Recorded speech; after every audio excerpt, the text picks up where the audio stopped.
Этот сериал объясняет, как 7 психов, 1 мутаген и много кринжа случайно создали первого Ведьмака и сломали мне психику. Все начинается с эльфа Фиала из клана Пса. Горячий тип, который переспал с принцессой Мервин и вылетел из Циндры. В тюрьме он встречает Элли, бывшую воительницу клана Ворона, ставшую Барби. Тем временем Мак Баллар устраивает переворот на саммите, вызывает тварь через монолит и вырезает все кланы. Мервин садится на трон, Баллар получает силу хаоса, а древние сущности в виде нейросети.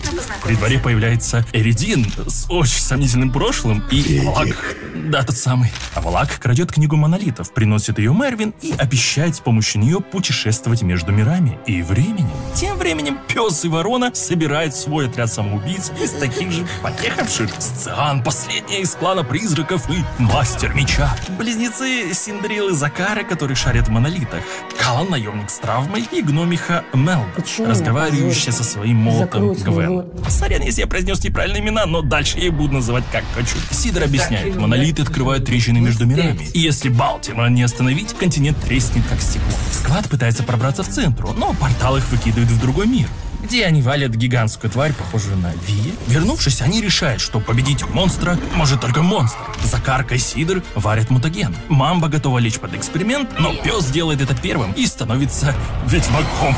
Между ним и Бардихой вспыхивает шип. Начинается восстание. Элли поет, народ поднимается. Балтика вызывает своего монстра. Недохалк кидается в бой, рвет его и теряет разум. Элли убивает бывшую ведьмака и вынуждена добить возлюбленного. Синт жертвует собой, разрушая главного.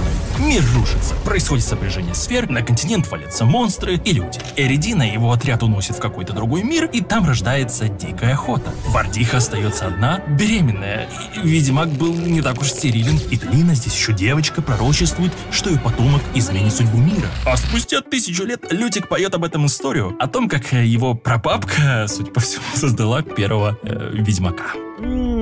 Хуета. Если спидран зашел, максимально пуш видос, чтобы алгоритмы охуели. У микрофона был я, Эрвин. Еще увидимся.